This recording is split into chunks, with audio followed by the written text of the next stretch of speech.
Pasado mañana, jueves 17 de abril de 1980, Rodesia dejará de existir y nacerá Zimbabue, el 50º estado africano independiente.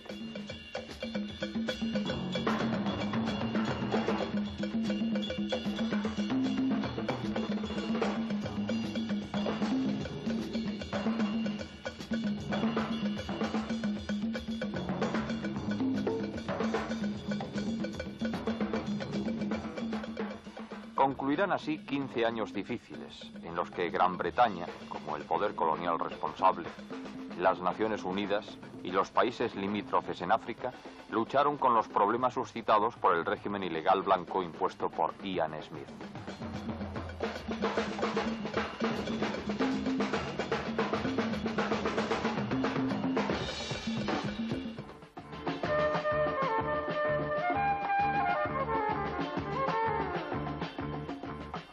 Robert Mugabe surge como líder electo e indiscutible del nuevo Estado independiente, rompiendo así el acuerdo de meses atrás entre Smith y el obispo Muzorewa para la creación de un gobierno negro, pero demasiado ligado a los intereses coloniales blancos.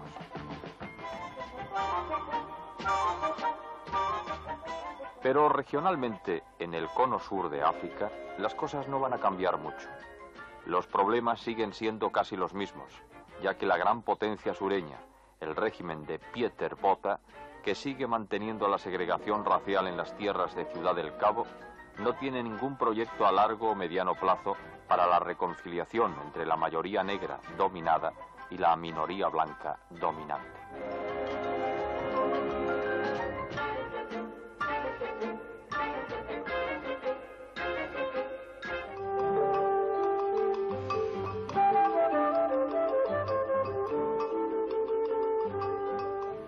Pero analicemos, aunque sea someramente, cómo se han producido estos hechos y qué modificaciones ha sufrido la política de esta parte del sur de África en los últimos 10 años, ya que en esta década, además de Zimbabue, también nacieron a la independencia Angola y Mozambique, y otros países se vieron involucrados en grandes enfrentamientos.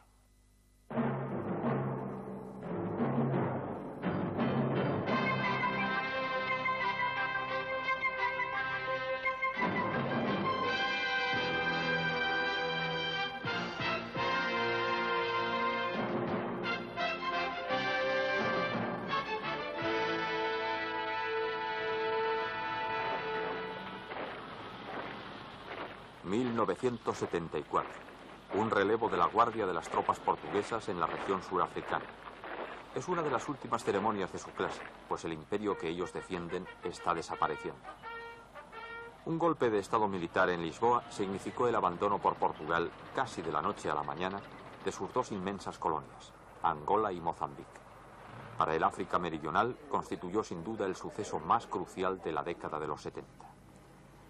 El desmantelamiento de este imperio de 400 años de antigüedad redujo a la mitad el territorio gobernado por los blancos e introdujo nuevos gobiernos negros dispuestos a borrar la supremacía blanca en el resto del África meridional. Una supremacía más firmemente arraigada en la propia África del Sur. Al comienzo de los años 70, los blancos surafricanos tenían amplias razones para confiar en su futuro. Habitaban el país más rico, más poderoso del continente negro, y gozaban de un nivel de vida casi sin paralelo en el resto del mundo.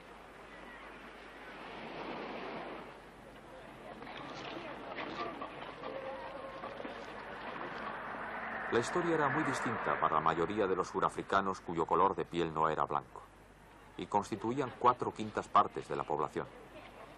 Marginados social y políticamente, entraron en los años 70 de igual modo que habían visto nacer todas las décadas precedentes, con sus vidas controladas por las numerosas restricciones de segregación racial llamadas apartheid. En las zonas para blancos, ellos carecían virtualmente de derechos políticos, y los oficios más humildes estaban especialmente reservados para los negros.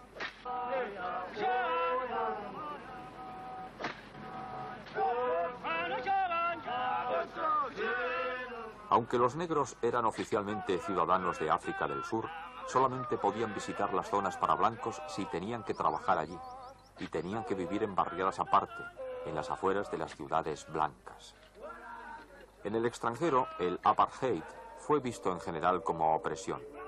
Las manifestaciones recordaban los violentos choques raciales de los años 60. Pero escudados en una Angola gobernada por blancos, al igual que Mozambique y Rodesia, muchos surafricanos ignoraron estas protestas. El gobierno de Pretoria intentó hacer nuevas amistades negras. Solo unos pocos, como el presidente Banda de Malawi, estaban dispuestos a escuchar. África del Sur arguyó que proyectos como la presa Cabora Bassa en Mozambique crearían suficiente riqueza para proporcionar a los negros una participación en el sistema controlado por los blancos y así reducir las probabilidades de más conflictos raciales. Semejante parecer fue compartido en cierto grado por el gobierno norteamericano y, en consecuencia, la política estadounidense y las de algunos países occidentales prestó poca atención al nacionalismo negro. Esta actitud cambió según avanzaba la década, cuando la diplomacia occidental y las armas soviéticas alentaron a los guerrilleros y cambiaron el curso de la historia de África. Pero en 1970 los guerrilleros aún estaban en las etapas iniciales de su lucha contra los regímenes blancos y tuvieron que recurrir principalmente a los gobiernos africanos en busca de apoyo político.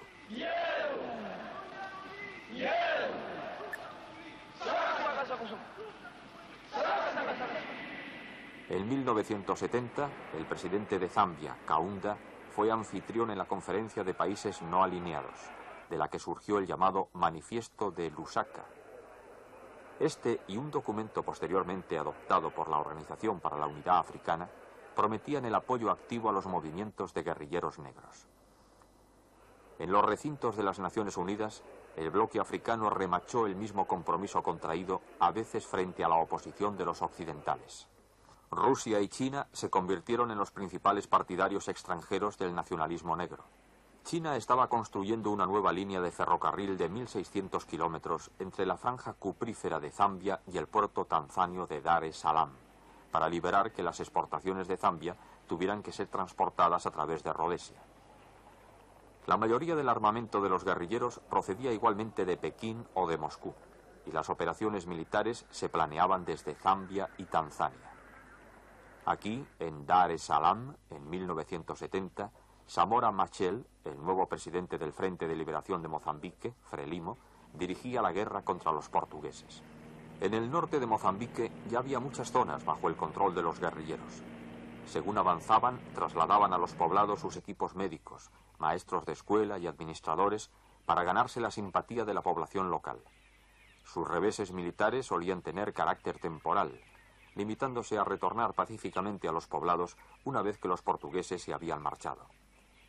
De ese modo, con solamente 14.000 hombres, Frelimo inmovilizó a unas fuerzas portuguesas 5 veces más numerosas y pertrechadas con armamento de la OTAN. En 1970, ni incluso una ofensiva combinada de los ejércitos portugueses y de África del Sur, con apoyo de la aviación, pudo desalojar a los guerrilleros de la provincia de Tete, cerca de Cabora Bassa. Semejante fracaso evidente fue una de las razones principales del golpe de Estado portugués en 1974, al darse cuenta el alto mando militar portugués de la futilidad de mantener al 70% de su ejército comprometido en guerras imposibles de ganar en sus posesiones africanas. En Lusaka, 4 meses después del golpe de Estado, el presidente de Frelimo, Samora Machel, fue acogido como al hermano recién hallado por el nuevo ministro de Asuntos Exteriores de Portugal, Mário Soares. Se acordó conceder la independencia absoluta a Mozambique en 1975, bajo un gobierno dominado por Frelimo. En la otra colonia portuguesa, Angola, las circunstancias de independencia eran totalmente diferentes. Los festejos de noviembre de 1975 tuvieron lugar bajo las sombras de un caos en ciernes. Mientras el dirigente marxista Agostinho Neto, del Movimiento Popular para la Liberación de Angola, MPLA, era aclamado como presidente del país en Luanda, cerca de 500.000 de blancos huían precipitadamente del territorio, dejando detrás cosechas sin recoger, minas abandonadas y servicios administrativos sin personal. Entretanto, dos ejércitos rivales se disputaban el poder de Neto. Angola Meridional estaba controlada por UNITA, dirigida por Jonas Savimbi. Savimbi estaba respaldado por los Estados Unidos, que le había dado armas en respuesta al armamento suministrado por Rusia al MPLA.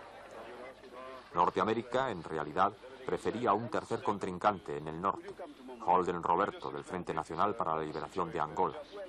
Roberto recibía armas de Norteamérica y de China. Alentado por Washington, unió sus fuerzas a las de Savimbi para atacar al MPLA en Angola Central. Unas cuantas millas dentro de la frontera sur de Angola estaba el proyecto de la presa Cunene, en la que África del Sur había hecho una importante inversión. Tropas surafricanas se instalaron para defenderla, pero no se limitaron a eso. Siguieron hacia el norte para reforzar el asalto de UNITA y del frente contra Luanda en el entendimiento de que Estados Unidos apoyaría dicha ofensiva. La intervención directa de África del Sur fue un secreto guardado celosamente, y Pretoria, en busca de una rápida victoria y repliegue, confiaba en que no fuese revelado. Tras algunos éxitos iniciales, los surafricanos quedaron estancados cerca de Luanda y empezaron a sufrir serias bajas infligidas por las fuerzas del MPLA, que resistían con mayor firmeza de lo esperado. No era posible desalojar al MPLA y con los norteamericanos viendo las cosas desde la barrera, el ejército marxista logró finalmente obligar a que se retirasen los surafricanos. Para Pretoria fue un desastre. Para el MPLA, una victoria digna de celebración. Hubo dos factores decisivos en el triunfo del MPLA. El primero, un masivo arsenal a base de modernas armas soviéticas. Incluía cazas MiG-21 y piezas de artillería con un alcance y potencia de fuego que los surafricanos no pudieron equiparar.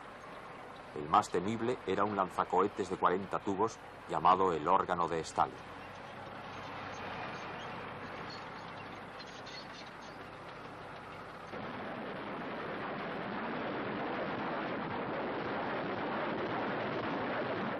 El segundo factor fue una fuerza de cubanos, originalmente unos 3.000, pero más tarde calculada en 20.000. Kenneth Kaunda, de Zambia, los llamó los saqueadores cachorros del León de Moscú.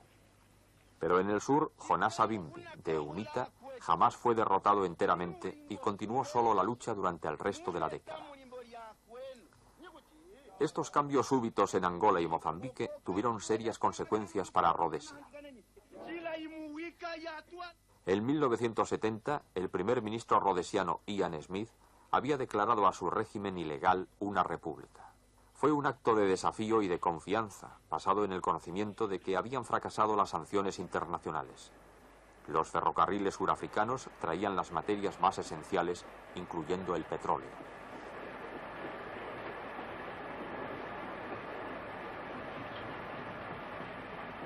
También abundaban otras mercancías. Para los comerciantes de Salisbury era casi como si las cosas no hubiesen cambiado.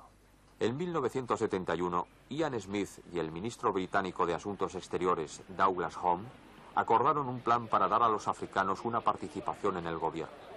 Pero Inglaterra insistió en que primeramente una comisión especial investigase el parecer sentido por el 95% de la población, los negros rhodesianos, en su mayoría gentes de tribus sin mucha educación. La reacción africana fue una serie de manifestaciones y disturbios populares que dejaron 14 muertos. El plan fue inequívocamente rechazado. Después del hundimiento portugués en Angola y Mozambique, África del Sur convenció al gobierno rhodesiano y pusieron en libertad a Joshua Nkomo, el veterano dirigente nacionalista, junto con el reverendo Sithole y Robert Mugabe. Todos estaban destinados a convertirse en encarnizados rivales en la campaña para influir en la opinión africana. En 1975, en un vagón de ferrocarril sobre un puente que atraviesa la garganta del Zambezi, la frontera entre Zambia y Rhodesia, Ian Smith y sus oponentes africanos se enfrentaron cara a cara para discutir sobre una solución. Pero la brecha política que los distanciaba resultó imposible de cerrar.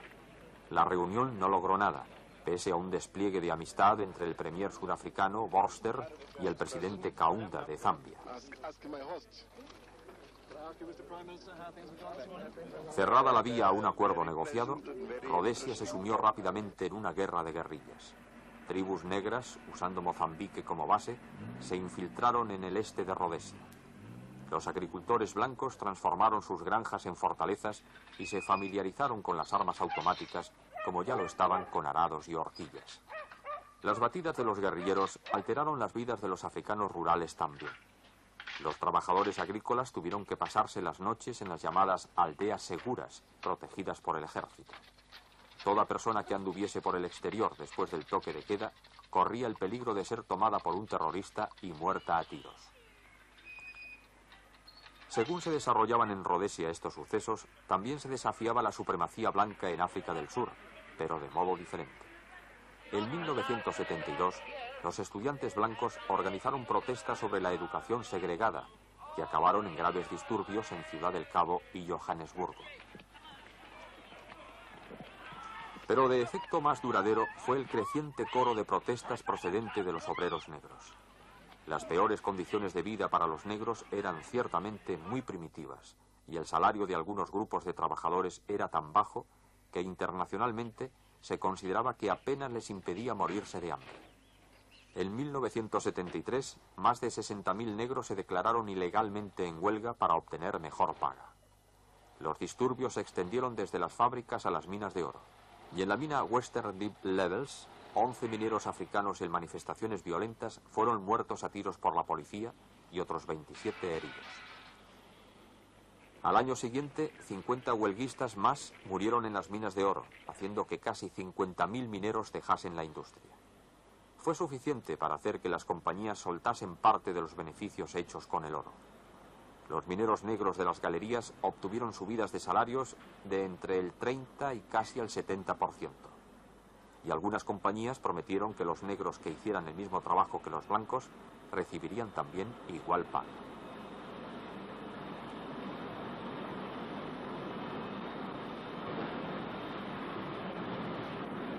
Entretanto, el gobierno continuó con el desarrollo de las llamadas tierras natales separadas para los negros. En octubre de 1976, el más avanzado de estos territorios, el Transkei, recibió la independencia. Pretoria deseaba ardientemente la aceptación internacional para el nuevo Estado, pero ningún país extranjero lo reconoció. África del Sur había gastado muchos millones en mejorar las granjas y crear pequeñas industrias. Pero sus críticos dijeron que el Transkei siempre sería demasiado pobre para sostener a todos sus ciudadanos. Muchos transkeyanos trabajaban en realidad en las ciudades surafricanas y vivían en las barriadas negras de los alrededores. Y allí es donde tuvo lugar la explosión negra. Esto era Soweto, cerca de Johannesburgo, en junio de 1976, el comienzo de una serie de violentas protestas negras que iba a barrer por todo África del Sur en los meses venideros. Los disturbios comenzaron con manifestaciones de estudiantes de las escuelas que rechazaban la enseñanza obligatoria de la lengua Afrikaans, un dialecto holandés. En la violencia que siguió, niños y adultos resultaron alcanzados por las balas de la policía. Las confrontaciones pasaron a luchas callejeras en gran escala, según se iban extendiendo a otras barriadas de africanos de todo el país. Nadie sabe cuántos murieron. Los cálculos oscilan desde 500 a bastante más de 1000 víctimas. Protestas a semejante escala causaron inesperada sorpresa a la mayoría de los blancos surafricanos. El gobierno echó la culpa a los agitadores izquierdistas que alentaban a la violencia. Pero fuera de África del Sur, los disturbios fueron considerados mayormente como genuina expresión de la frustración negra ante todo el aparato del apartheid. Mientras ardían las barriadas negras, los asuntos africanos eran objeto de discusión en la lejana Europa. Baviera fue el lugar de reunión de África del Sur y los Estados Unidos. Tanto al premier Vorsters como al secretario de Estado Kissinger les preocupaba que Rodesia pudiera seguir la misma senda que Angola. Nuevas conversaciones en África del Sur produjeron un plan para crear un gobierno de mayorías negras en Rodesia en el plazo de 2 años. El secretario de Estado norteamericano creía que Rodesia no podría ganar la lucha contra los guerrilleros y claramente le dijo a Ian Smith que tendría que aceptar el plan. A desgana, el primer ministro rodesiano dio su conformidad. El camino ahora parecía estar despejado para una conferencia que acordase los detalles. Se inauguró en Ginebra en octubre del 76, pero no tuvo éxito. Todos los nacionalistas africanos intentaron sacar mejores condiciones, pero Ian Smith se negó a renegociar el acuerdo completo. Robert Mugabe y Joshua Nkomo, los más militantes de los líderes negros, formaron un frente patriótico común para continuar la guerra.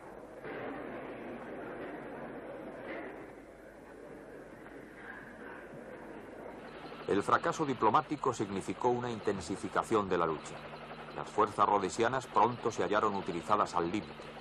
Estaban mejor equipadas y entrenadas que el enemigo, pero no eran lo suficientemente numerosas para poder patrullar las largas fronteras del país.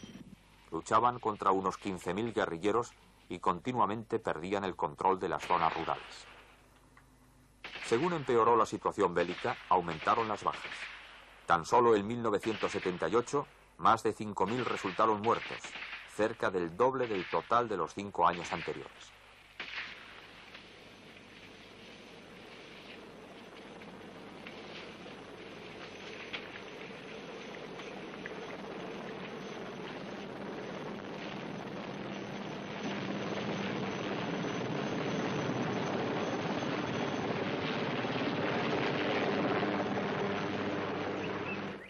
Una nueva tentativa de hallar una solución diplomática tuvo lugar en septiembre del 77 con el embajador ante las Naciones Unidas enviado por el presidente Carter, Andrew Young, y el ministro británico del Exterior, David Owen. Pero sus propuestas fueron en su mayoría ignoradas. Ian Smith prefería su propia solución. En marzo del 78 acordó con el obispo Muzoreba y otros dirigentes negros internos una nueva constitución con elecciones generales de un voto por persona, que iban a convertir a Muzoreba en el primer jefe negro de gobierno en Rodesia.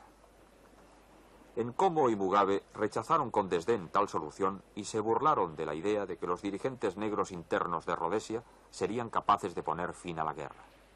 Los guerrilleros prosiguieron la lucha y añadieron una nueva y mortífera táctica a sus operaciones.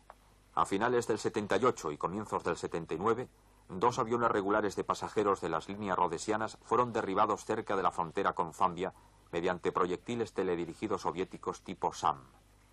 Un total de 107 personas murieron. Entre las víctimas estaban los supervivientes de los aviones abatidos que fueron rematados por los guerrilleros. Como represalia, Rodesia envió a sus tropas al interior de Zambia para destruir los campos de los guerrilleros. Pero los guerrilleros demostraron que también ellos podían asestar un golpe en el propio corazón del enemigo e hicieron volar los principales tanques de depósito de petróleo a tan solo 3 kilómetros del centro de la capital, Salisbury. El incendio duró 3 días y las pérdidas ascendieron a $10 millones. Según finaliza la década, incluso los dirigentes negros internos están congregando en torno suyo a todos sus partidarios armados. Y crece la inquietud de que quizás un gobierno de mayoría negra llegue demasiado tarde para evitar una guerra civil entre los negros.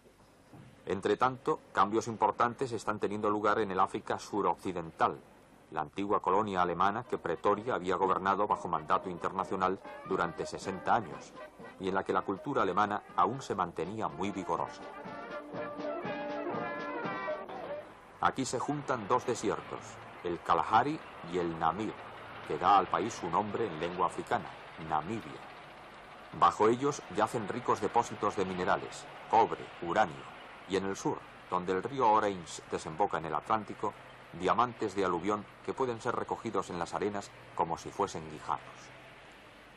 Aquí, 100.000 blancos, poco más del 10% de la población, disfrutaban niveles de vida incluso más elevados que en África del Sur. En los años 60, grandes compañías occidentales hicieron fuertes inversiones de capital, empleando mano de obra africana barata para desarrollar las industrias de Namibia. Pero al iniciarse la década del 70, la gran incógnita fue: ¿quién acabará por controlar estas enormes fuentes de riqueza? En 1971, en Ciudad del Cabo, el premier surafricano Bosters se reunió con el secretario general de la ONU, Kurt Waldheim. El Tribunal Internacional acababa de declarar nulo el mandato de Pretoria e ilegal su presencia en Namibia. Pero África del Sur se negó a retirarse, alegando que Namibia debiera desarrollarse siguiendo el modelo de las tierras natales, y cada tribu con su propia asamblea por separado. Esas tierras natales eran pobres, y muchos de los africanos tenían que buscar trabajo en otros lugares. Muchos obambos del norte de Namibia, por ejemplo, eran obreros emigrantes en las industrias del sur. Sus condiciones eran pésimas. Sus familias no podían estar con ellos. La paga era baja. Su alojamiento eran bloques de barracones en terrenos cercados de la compañía. En 1975, África del Sur organizó una conferencia multirracial para planear una Namibia independiente. Muchos fueron los grupos participantes, pero se excluyó a la Organización de Pueblos del África Suroccidental, SWAPO, cuya reivindicación de ser la representante de todas las tribus de Namibia contaba con el apoyo de la ONU. Finalmente se celebraron elecciones para una asamblea constituyente en 1978. Pero como habían sido organizadas por África del Sur sin la aprobación de la ONU, SWAPO instó a todos los africanos a que no votasen. Muchos negros, sin embargo, hicieron caso omiso de tal petición. Nuevas conversaciones entre África del Sur y 5 potencias occidentales condujeron a un acuerdo para celebrar nuevas elecciones en 1977, incluyendo a SWAPO y bajo la supervisión de las Naciones Unidas. Pero según finalizaba la década, las tropas surafricanas seguían patrullando Namibia septentrional contra los ataques de guerrilleros de SWAPO que operaban desde Angola. Y la senda hasta una Namibia independiente aún parecía estar sembrada de problemas. Una década de desafíos a la supremacía blanca ha dejado sus mártires. Entre ellos, Steve Biko, el carismático líder del movimiento de conciencia negra de África del Sur, fallecido mientras se hallaba en detención por la policía en septiembre de 1977. Biko había enseñado reconciliación, no confrontación. Pero para todos esos negros que consideraron su muerte como un asesinato, el interrogante era: ¿reconciliación con quién? En 1979, África del Sur estrenó un nuevo primer ministro. Pieter Botha había sido un duro ministro de defensa. Pero ¿cómo respondería a las necesidades de una África del Sur rodeada de oponentes del poder blanco? La elección para los surafricanos blancos pareció más severa que incluso antes. Por una parte, la reconciliación predicada por hombres como Biko, y por la otra, un repliegue a la mentalidad del lager, el círculo de carromatos como barrera defensiva que había servido de abrigo a sus antepasados contra los ataques de africanos.